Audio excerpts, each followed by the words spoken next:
My best friend's wedding was in 3 days. That's when I found out her fiancé had been making AI deepfake porn of me for over a year. Let me start at the beginning. But fair warning.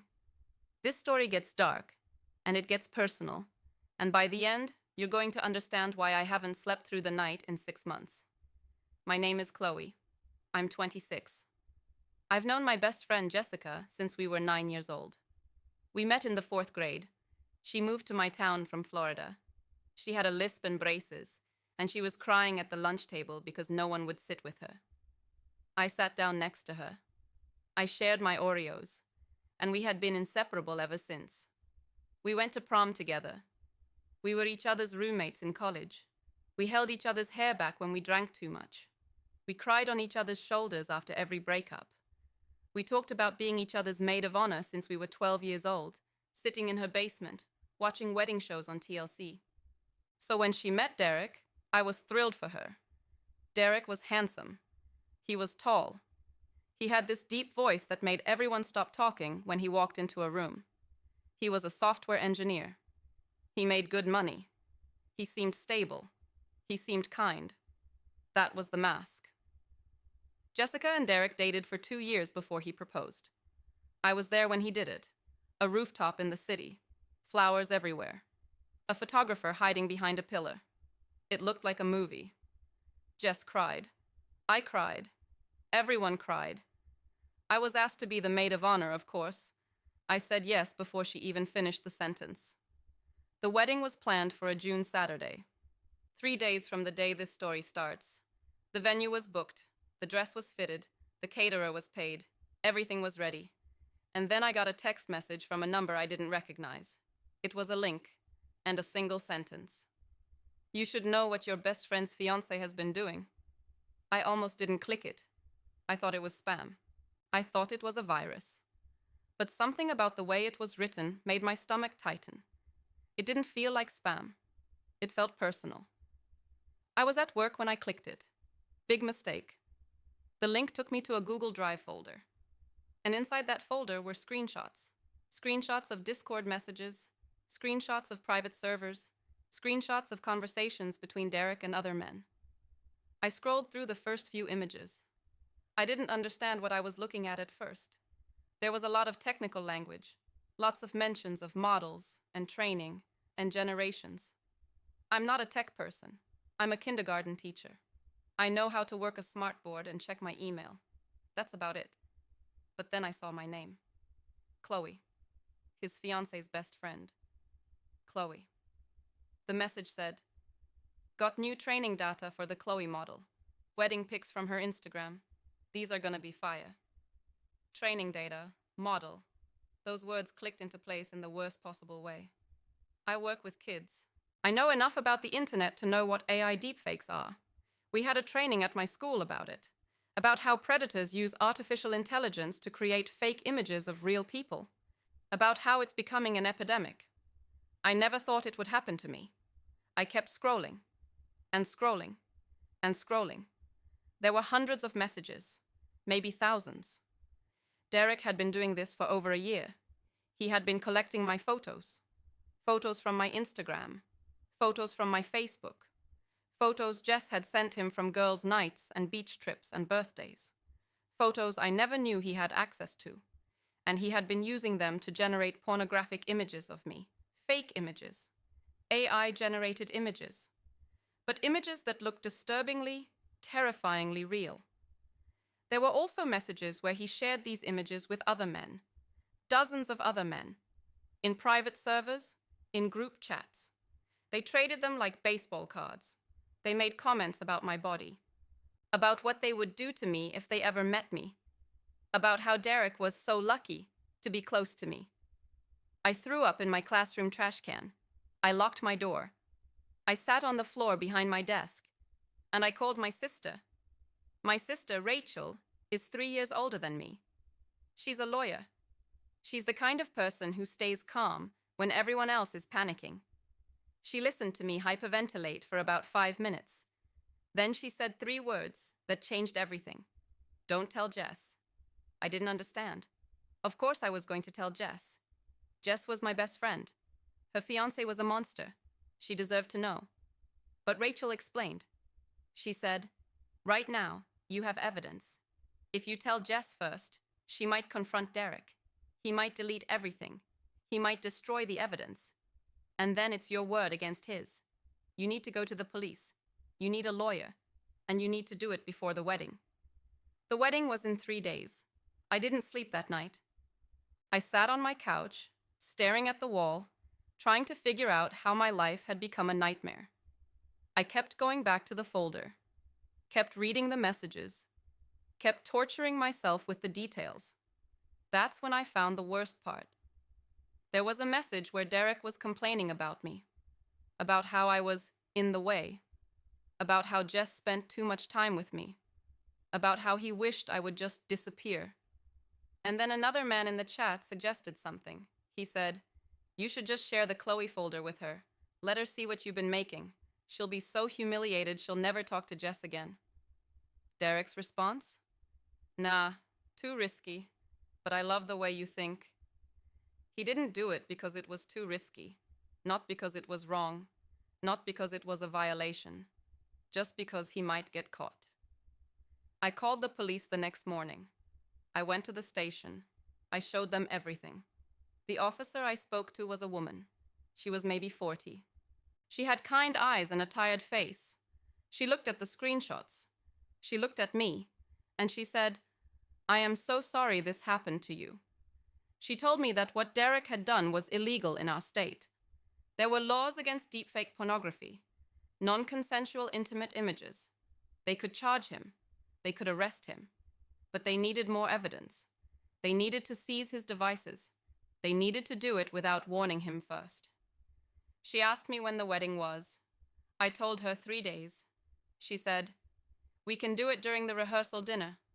That might be our best chance. He won't have his phone on him. He won't be able to wipe anything." During the rehearsal dinner, the night before the wedding, while Jess was practicing walking down the aisle, while Derek's parents were making toasts, while everyone was smiling and taking photos and celebrating a marriage that should never happen. I agreed, but I still hadn't told Jess. That was the hardest part. Every time she texted me about flower arrangements or seating charts, I wanted to scream. Every time she sent me a photo of her dress hanging on the door, I wanted to cry. Every time she said, "I can't wait to marry him," I wanted to break something. I kept my mouth shut. Because Rachel was right. Because the police were right. Because if Derek found out, he would destroy the evidence. And then he would walk free. And I would be the crazy best friend who tried to ruin a wedding with lies. The rehearsal dinner was on a Friday night, at a fancy Italian restaurant. The whole wedding party was there.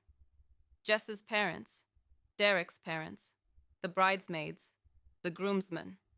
Everyone was laughing and drinking wine and having a great time. I sat at the table, smiling, making small talk, dying inside. Derek was at the head of the table. He was wearing a navy blazer. He looked happy. He looked normal. He looked like a man who was about to marry the love of his life. I kept looking at his hands.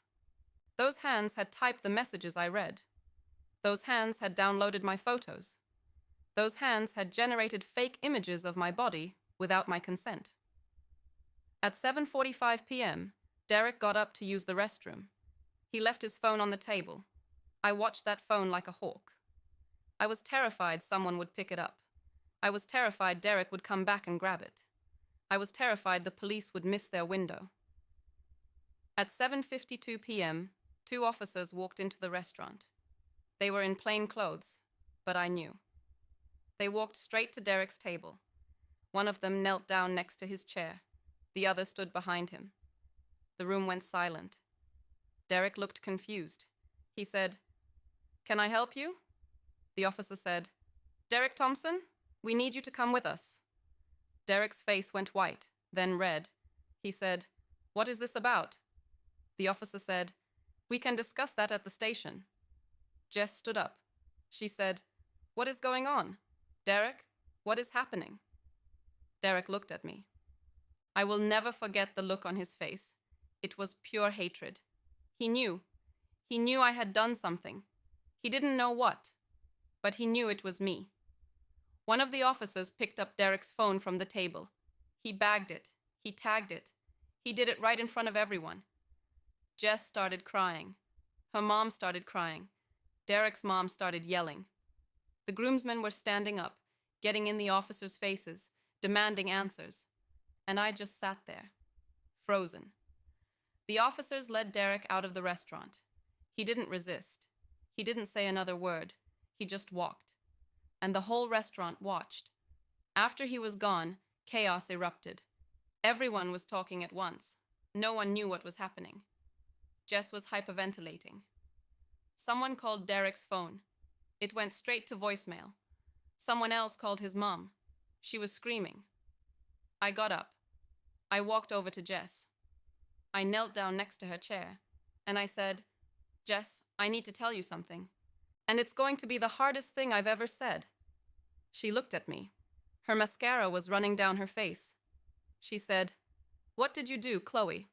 I told her. I told her everything. About the text message, about the Google Drive folder, about the Discord messages, about the images, about the year of violation, about the police, about the plan, about everything. She didn't speak for a long time. Then she stood up. She walked to the bathroom.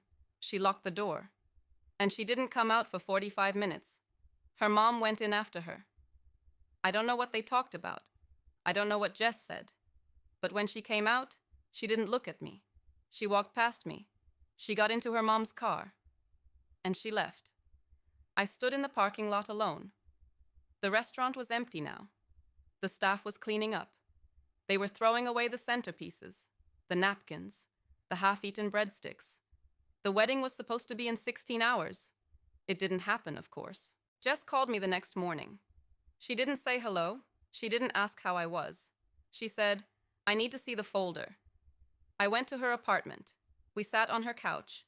I pulled up the Google Drive on my laptop, and we went through it together. She cried. She screamed. She threw a pillow at the wall. She called Derek names I didn't know she knew.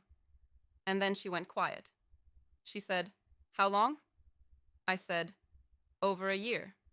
She said, "He was doing this while he was proposing to me, while we were picking out venues, while we were registering for gifts." I said, "Yes." She didn't cry after that. She just sat there, staring at the wall. For hours. I stayed with her. I didn't leave. I ordered food she didn't eat. I made coffee she didn't drink.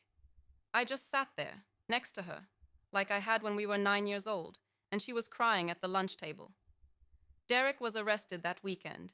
He was charged with multiple felonies: creating non-consensual deepfake pornography, distributing it, possession of criminal materials.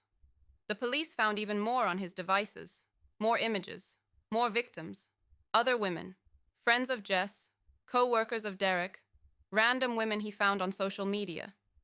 He had been doing this for years, before Jess, before me, before any of us. He was a predator, and he was hiding in plain sight. The weeks that followed were a blur. Jess canceled the wedding. She told her family why. Some of them believed her. Some of them didn't. Derek's parents called her a liar. They said she was trying to destroy their son's life. They said the images were obviously fake and no big deal. Derek's mother actually said to Jess, "Boys will be boys. He didn't hurt anyone." He didn't hurt anyone. I have not slept through the night since this happened. I have panic attacks in the grocery store when I see men who look like him. I deleted all my social media. I changed my phone number. I moved to a new apartment. But he didn't hurt anyone. Jess and I are still friends. But it's different now. There's a wall between us. Not because she blames me. She doesn't. She told me that. She said I did the right thing. She said I saved her from marrying a monster. But every time she looks at me, I see the pain. I see the wedding that didn't happen. I see the life she thought she was going to have. And I know that I'm the one who took it away. Even if I had to. Even if it was right. I'm still the messenger. And messengers always get blamed, even when the message is true. Derek is in jail now. He's awaiting trial. He's looking at several years. Maybe more, if the other victims come forward. Some of them have. Women I've never met. Women who saw the news and recognized his name. Women who reached out to me to say thank you, to say they didn't know, to say they felt violated too. We have a group chat now, a dozen of us. We share resources, we share therapist recommendations, we share our bad days and our good days. It helps. A little. But I still have nightmares. I still wake up at 3 in the morning, convinced someone has broken into my apartment. I still jump when my phone buzzes. I'm in therapy now. I'm learning to trust again. Learning to leave my apartment without looking over my shoulder. Learning to believe that not every man is like Derek. It's slow. It's hard. Some days I feel like I'm making progress. Other days I can't get out of bed. Jess is in therapy too. She's dating again. Slowly. Cautiously. She went on a coffee date last week. She texted me after. She said, "He didn't ask for my Instagram. That's a good sign, right?" I said, "That's a great sign. We're healing. Together. The way we always have." But here's the thing that keeps me up at night. The thing I can't stop thinking about. I almost didn't click that link. I almost deleted that text message. I almost assumed it was spam. I almost went back to my lesson planning and my Netflix queue and my normal, boring, safe life. Safe. And if I had, I would have been the maid of honor at that wedding. I would have stood next to Jess while she married a man who had been violating me for over a year. I would have smiled for the photos. I would have given a speech. I would have toasted to their happiness. And I never would have known. That thought terrifies me more than anything else. The idea that we never really know the people closest to us. That the man sitting across from you at dinner, the one who holds your best friend's hand, the one who seems so normal and kind and loving, could have a secret folder on his computer with your face on it. So, here is my question to you, and I really want you to answer this in the comments. Would you have told her? Would you have blown up the wedding? Would you have risked your friendship to stop a monster? Or would you have kept your mouth shut and hoped it would go away? Because some nights, I still wonder if I did the right thing. Jess says I did. My sister says I did. My therapist says I did. But Jess is still single. Derek is still in jail. And I'm still having nightmares. Was it worth it? I don't know. I really don't. Tell me what you think. Tell me what you would have done. Tell me if you've ever found out something about someone you loved that made you question everything. And please, if you're reading this and you have photos of yourself online, be careful. Be so careful. The world is full of Dereks, and they are better at hiding than you think. I'll be in the comments. I'll be reading every single one, because after everything, I still need to know. Was I the hero? Or was I just the one who pulled the trigger on a bomb that was going to explode anyway? I'll let you decide.